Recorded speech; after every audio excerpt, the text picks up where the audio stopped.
this for Chiefs fans to swallow? I mean, I think this is not all losses are created equal. And after the first half, it looked like the Chiefs were going to get blown out. And to come back, to take the lead, to have the game won with that interception, to only see your star pass rusher lined up off sides, and then come back again and tie the game, to only not get the ball in overtime. This is a double stomach punch. Like, this is about as bad as losses get. Oh, it hurts. It hurts. There's no guarantee you can get back in that position. They were in perfect position with Patty Mahomes, MVP-type regular season. Would the defense be good enough? The defense had performed better at home. They let them down in the championship game when they really need them, especially in that first half, not being able to get off the field. And to lose to the Patriots, too. Despite the Rams winning, Todd Gurley didn't have a great game. What are we on time? Only carried the ball 4 times, dropped 2 passes, leading many to wonder if he might be injured. After the game, Gurley said he wasn't hurt, just that he had a sorry performance. See you buying that he had a sorry performance and wasn't injured? Oh, no, he was sorry. It's just a matter of was he sorry and hurt? Because he didn't look good. His body language was bad. That's the only answer for him not being out there. They'll say, oh, they were going with the hot hand. Man, Todd Gurley, it's hard to imagine someone having a hotter hand than him. And after the rest, he looked better in last week's game. I think he had a setback in practices or in the game last week. What was shocking to me is at the very end of the first half, when he scored that touchdown, that really got the Rams back in the game, I thought, okay, come second half, Todd Gurley's going to be used a lot, and then he wasn't. When you say his body language was bad, I didn't think he was being a bad teammate on the sideline. He just looked down. Body language being bad, meaning when the ball came to him on the check down. Yes, okay, that's he looked like he was surprised. Right, you didn't mean on the sideline. I thought you meant when he was out of the game. Because I thought out of the game, he didn't look like a player who had been benched and was upset about it. Looked like a player who knew why he wasn't out there and was just there rooting for his team. All right, finally, despite the loss, Drew Brees said he'll be back for the 2019 season. He did, however, add, quote, "I'm not getting any younger." Nick, did the Saints blow their Super Bowl window? Oh, not their Super Bowl window. Like, as long as you've got Drew Brees and Sean Payton and Marshawn Lattimore, Michael Thomas, Alvin Kamara, you're going to be right there. But much like the Kansas City Chiefs, you do not know that you'll be the 1 seed again. You do not know that you will get to this point in the season as healthy as they did. Last year they had an excellent chance, but last year they were going to have to do it the hard way. They were going to have to do it by going on the road in the second round, then going on the road in the third round. And last year it took the Minneapolis Miracle to prevent them from getting to the third round. This year's very different. It was the easy path. Home field, a bye, up 13-0 early, have multiple chances to put this game away, including after the blown call, the ball in overtime. And Drew Brees throws an interception.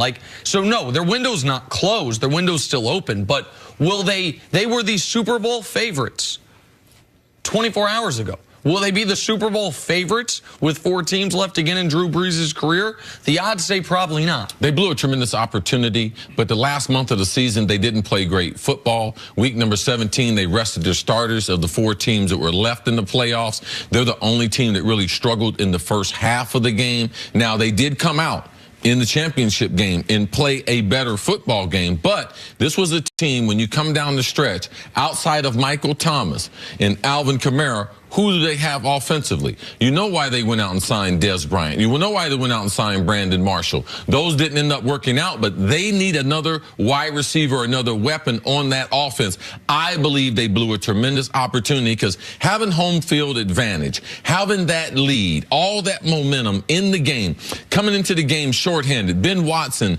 being out.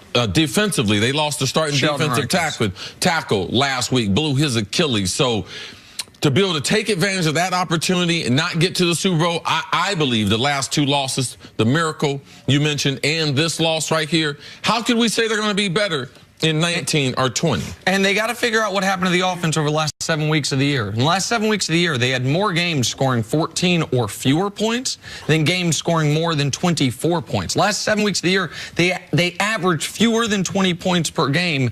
This super high-powered offense through 10 weeks went dormant at the worst time of the year. To lose the last 2 years the way they did, It's gut-wrenching for this team. All right, sticking with the NFC title game, one of the most crucial moments of this game, the one we were talking about earlier, the one we'll be talking about for a very long time, the third down, no-call pass interference on Tommy Lee Lewis.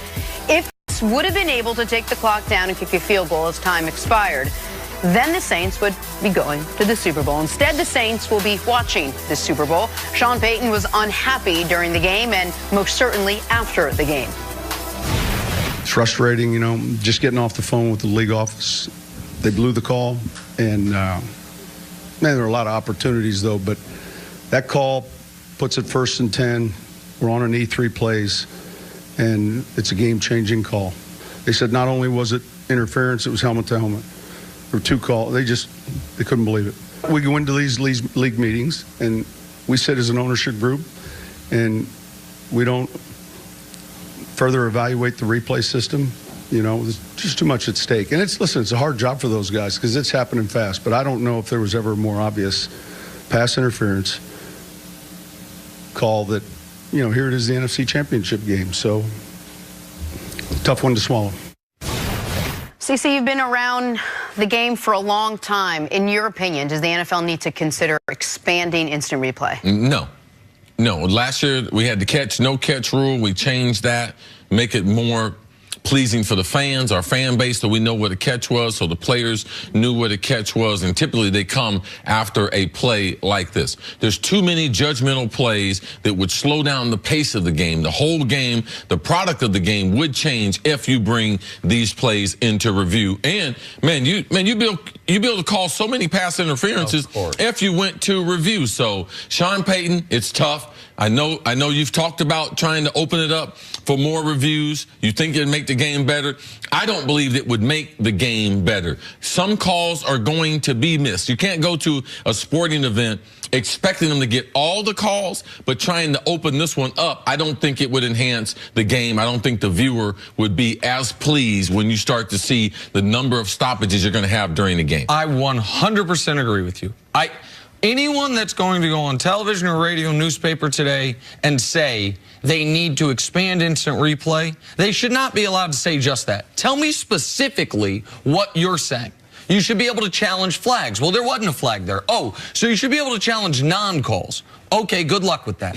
All right, every big touchdown at the end of games, a coach will save his challenge and say, holding on the left guard. Every big interception late in the game, throws challenge flag, illegal contact from the corner on the other side of the screen. This would open up Pandora's box, and I know that's cliche, but in this instance, it's accurate, that there is no fix here. I saw people that I respect online that cover this game saying the NFL needs to use all its technology available. But what does that actually mean? There are no robots. Everyone's like, oh, robotic officials. That don't exist. Major League Baseball is the only sport where you theoretically could just do a robotic strike zone. Everything else involves the flow of the game. And the problem here, the referee's in good position, but where Drew Brees throws the ball, there's a blind spot because the ball doesn't get high enough. The ref's at an angle. He's got two potential players there. The ball is flighted low enough that he thinks the ball and the defender get there at the simultaneous contact is what he thinks. So what's the solution? There isn't. This is going to happen. Like the reality is, get up, we're going to criticize the play, and then we're going to have the Super Bowl go on. They'll have the committee, we'll meet about it, but it's not something that will change the game. There's not a lot of things in the NFL that you can change to enhance it. They did it with the catch rule. Everyone understands it. Now, so we don't have these debates. You're going to have this is not the first time a game has been changed with pass interference or non-pass interference. It just happens to be, it just happened yesterday. And it was a blatant call. It was a blatant one, and all of them are. Right. Like, listen, the Chiefs got called for a roughing the passer on Tom Brady. That on replay, you were like, oh, that was ridiculous. But it wasn't to win the game. It wasn't, now it had a big part to do with the game, but it's rare you have chance to go to the Super Bowl, a call this blatant, that late in the game where we can simply say, if this call's different, the Saints win the football game. But I actually think, I know it's going to be unpopular, I actually think outside of this play, these playoffs have been officiated really well. There hasn't been a bunch of flags. There's been a good flow to the game. The refs have been consistent from how they're calling it to start the game to how they're calling it to finish the games. Where I think fans should get upset with officiating is when they spot the ball wrong, obviously. They misapply a rule. But in a game where there's going to be, 150 plays between the two teams, there's going to be that much passing, it's usually not this blatant. There is not a solution. Again, if you want flags to be challengeable, okay, but that wasn't a flag. Now you want non-calls to be challengeable. In real time, it wasn't blatant. I thought it was simultaneous. In real time, you could not tell if the defender got there before the ball did. So, yes, with replay, and what replay does, it makes officials look bad. It makes it look very, very obvious. But that's why it's a replay with all the different frames of different camera angles. Yeah, they make it crystal clear. Yeah, anybody would have known that, but that's not the way it happens in real time. It's just unfortunate that a day of great football turned into conversations about instant replay and whether overtime should be the way it is with overtime rules. But once we get past that, we will go back and people listen. I guarantee people incredibly high numbers. The NFL this year the product's been outstanding. So in my eyes, so much better than last year. And we got 2 overtime games to go to the conference champion, to go to the Super Bowl. Yeah, I mean, it was a call that marred the game. There's no way to fix it other than get the call right. All right, take a break. Coming up, how does Tom Brady always shine in the biggest moments? That's next on First Things First. Kale.